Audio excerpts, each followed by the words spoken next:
This selection is from Awakened Imagination by Neville Goddard. Chapter 2, Sealed Instructions. The first power that meets us at the threshold of the soul's domain is the power of imagination. Dr. Franz Hartmann. I was made conscious of the power, nature, and redemptive function of imagination through the teachings of my friend Abdullah, and through subsequent experiences. I learned that Jesus was a symbol of the coming of the imagination to man, that the test of his birth in man was the individual's ability to forgive sin, that is, his ability to identify himself or another with his aim in life. Without the identification of man with his aim, the forgiveness of sin is an impossibility, and only the Son of God can forgive sin. Therefore, man's ability to identify himself with his aim, though reason and his senses deny it, is proof of the birth of Jesus Christ in him. To passively surrender to appearances and bow before the evidence of facts is to confess that Christ is not yet born in you. Although this teaching shocked and repelled me at first, for I was a convinced and earnest Christian and did not know that Christianity could not be inherited by the mere accident of birth, but must be consciously adopted as a way of life. It stole later on through visions, mystical revelations, and practical experiences into my understanding and found its interpretation in a deeper mood. But I must confess that it is a trying time when those things are shaken which one has already taken for granted. Seest thou these great buildings? There shall not be left one stone upon another that shall not be thrown down. Mark 13:2. Not one stone of literal understanding will be left after one drinks the water of psychological meaning. All that has been built up by natural religion is cast into the flames of mental fire. Yet what better way is there to understand Christ Jesus than to identify the central character of the Gospels with human imagination, knowing that every time you exercise your imagination lovingly on behalf of another, you are literally mediating God to man, and thereby feeding and clothing Christ Jesus, and that whenever you imagine evil against another, you are literally beating and crucifying Christ Jesus. Every imagination of man is either the cup of cold water or the sponge of vinegar to the parched lips of Christ. Let none of you imagine evil in your hearts against his neighbor, warned the prophet Zechariah 8:17. When man heeds this advice, he will awake from the imposed sleep of Adam into the full consciousness of the Son of God. He is in the world, and the world is made by him, and the world knows him not. Human imagination. Are all things possible to me? Pause. I ask myself many times, if my imagination is Christ Jesus and all things are possible to Christ Jesus, are all things possible to me? Through experience, I have come to know that when I identify myself with my aim in life, then Christ is awake in me. Christ is sufficient for all things. I lay down my life that I might take it again. No man taketh from me, but I lay it down of myself. John 10:17 through 18. What a comfort it is to know that all that I experience is the result of my own standard of beliefs, that I am the center of my own web of circumstances, and that as I change, so must my outer world. The world presents different appearances according as our states of consciousness differ. What we see when we are identified with the state cannot be seen when we are no longer fused with it. By state is meant all that man believes and consents to as true. No idea presented to the mind can realize itself unless the mind accepts it. It depends on the acceptance, the state with which we are identified, how things present themselves.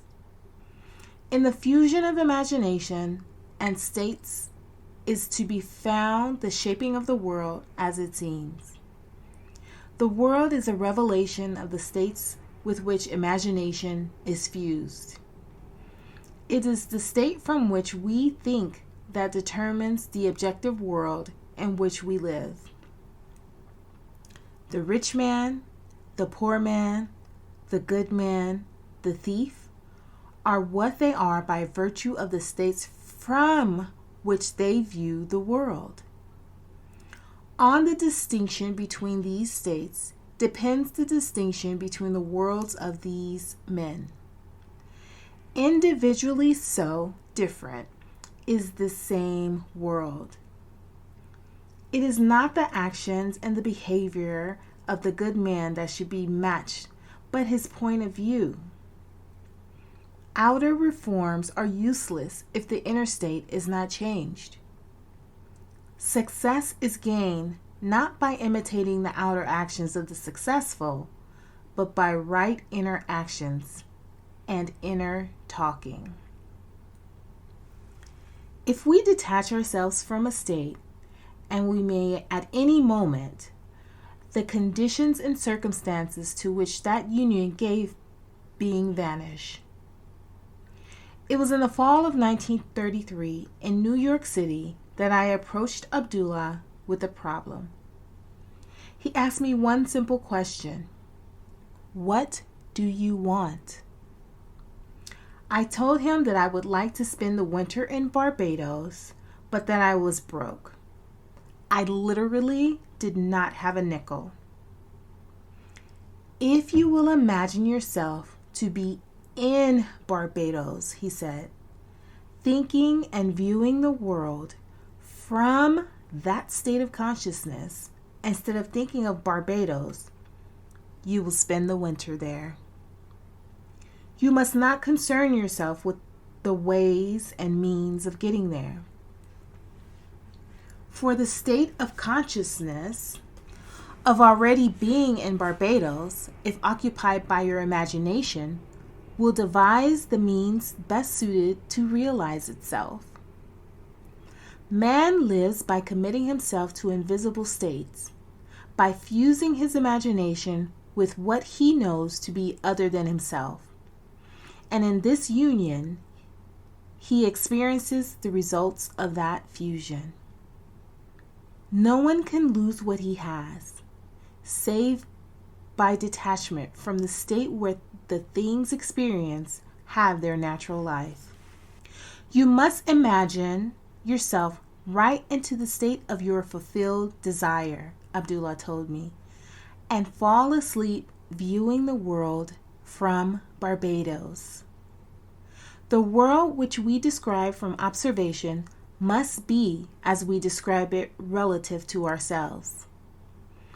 Our imagination connects us with the state desired, but we must use imagination masterfully, not as an onlooker thinking of the end, but as a partaker thinking from the end.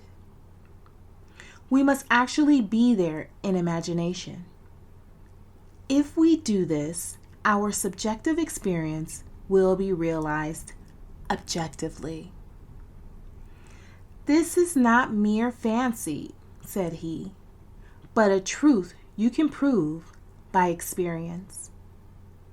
His appeal to enter into the wish fulfilled was the secret of thinking from the end. Every state is already there as mere possibility, as long as you think of it, but it is overpoweringly real when you think from it. Thinking from the end is the way of Christ. I began right there and then, fixing my thoughts beyond the limits of sense, beyond that aspect to which my present state gave being, towards the feeling of already being in Barbados and viewing the world from that standpoint. He emphasized the importance of the state from which man views the world as he falls asleep. All prophets claim that the voice of God is chiefly heard by man in dreams. In a dream, in a vision of the night, when deep sleep falleth upon man, and slumbering upon the bed, then he openeth the ears of man, and sealeth their instructions. Job 33:15 and 16.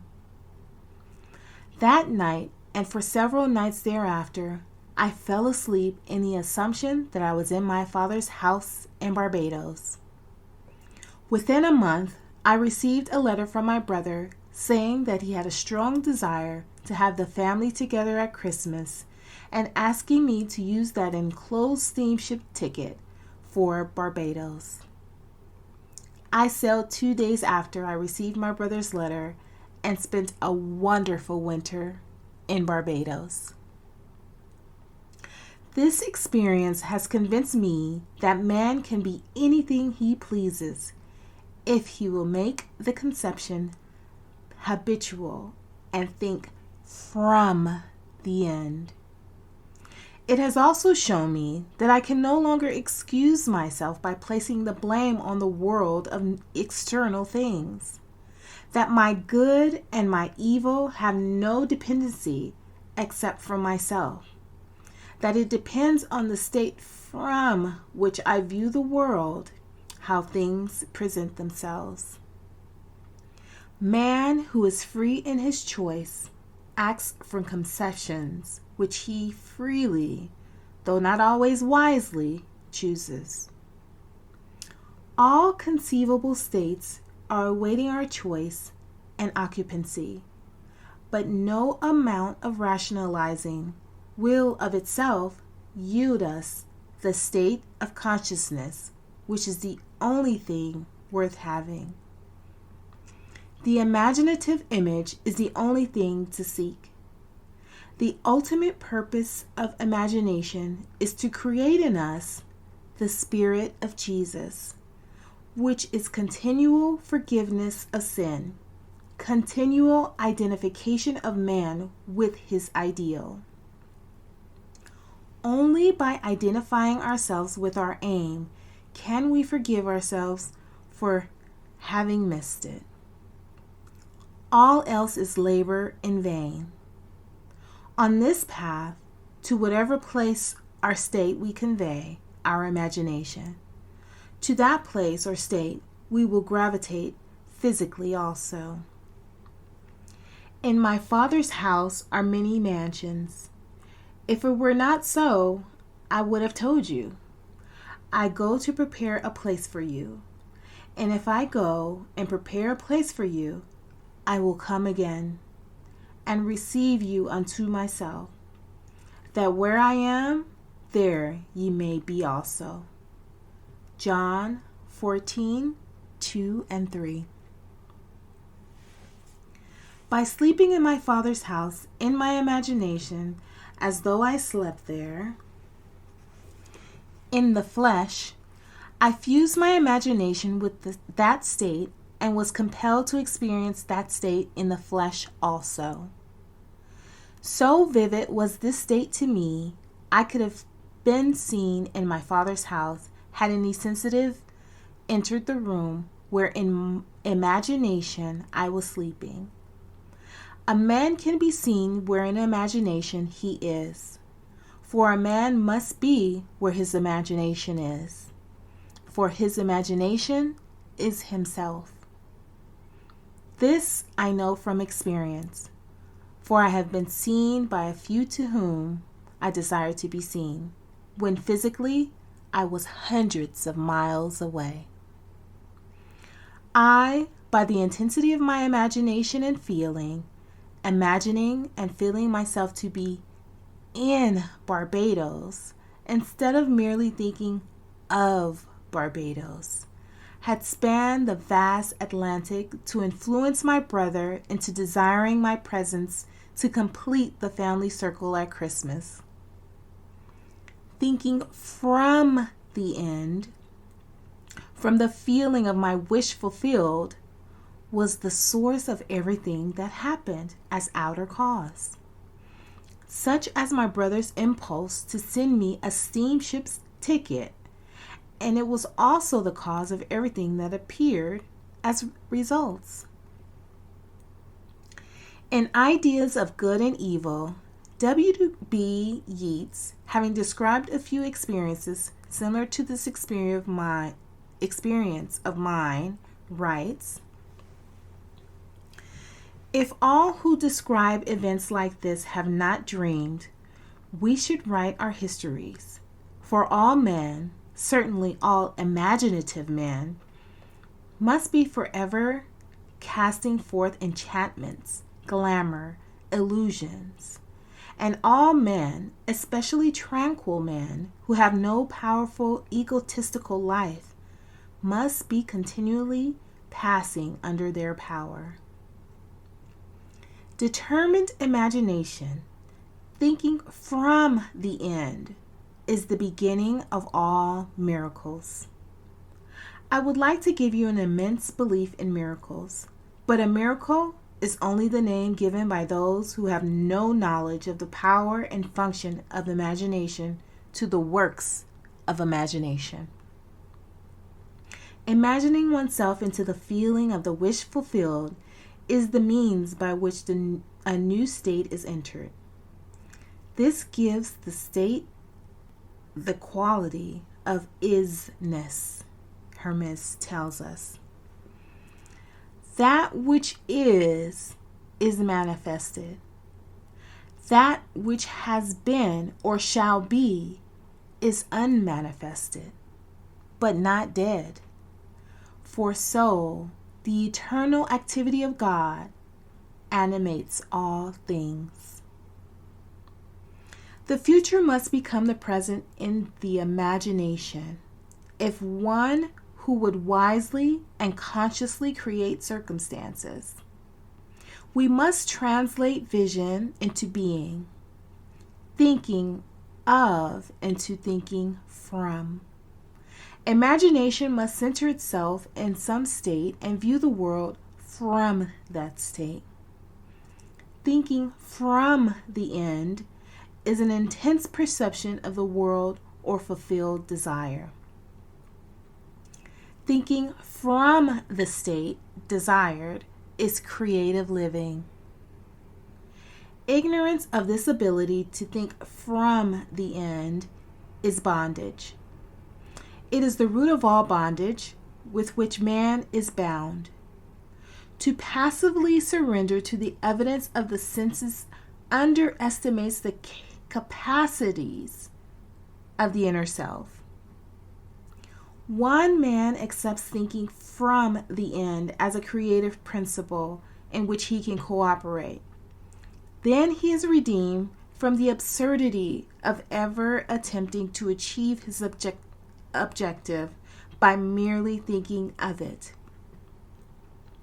Construct all ends according to the pattern of fulfilled desire. The whole of life is just the appeasement of hunger, and the infinite states of consciousness from which a man can view the world are purely a means of satisfying that hunger. The principle upon which each state is organized is some form of hunger to lift the passion for self-gratification to ever higher and higher levels of experience. Desire is the mainspring of the mental machinery. It is a blessed thing. It is a right and natural craving, which has a state of consciousness as its right and natural satisfaction. But one thing I do, forgetting the things which are behind and stretching forward to the things which are before, I press on toward the goal. Philippians 3:13 and 14. It is necessary to have an aim in life. Without an aim, we drift. What wantest thou of me? Luke 18:41 is the implied question asked most often by the central figure of the Gospels. In defining your aim, you must want it. As the heart panteth after the water brooks, so panteth my soul after thee, O God. Psalms 42:1. It is lack of this passionate direction to life that makes man fail of accomplishment. The spanning of the bridge between desire, thinking of, and satisfaction, thinking from, is all important. We must move mentally from thinking of the end to thinking from the end. This reason could never do. By its nature, it is restricted to the evidence of the senses, but imagination, having no such limitation, can. Desire exists to be gratified in the activity of imagination. Through imagination, man escapes from the limitation of the senses and the bondage of reason. There is no stopping the man who can think from the end. Nothing can stop him. He creates the means and grows his way out of limitation into ever greater and greater mansions of the Lord. It does not matter what he has been or what he is. All that matters is, what does he want? He knows the world is a manifestation of the mental activity which goes on within himself. So he strives to determine and control the ends from which he thinks. In his imagination, he dwells in the end, confident that he shall dwell there in the flesh also. He puts his whole trust in the feeling of the wish fulfilled and lives by committing himself to that state. For the art of fortune is to tempt him so to do. Like the man at the pool of Bethesda, he is ready for the moving of the waters of imagination. Knowing that every desire is ripe grain to him who knows how to think from the end, he is indifferent to mere reasonable probability and confident that through continuous imagination, his assumptions will harden into fact. But how to persuade men everywhere that thinking from the end is the only living? How to foster it in every activity of man? How to reveal it as the plenitude of life and not the compensation of the disappointed? That is the problem. Life is a controllable thing. You can experience what you please once you realize that you are his son and that you are what you are by virtue of the state of consciousness from which you think and view the world. Son, thou art ever with me, and all that I have is thine. Luke 15:31.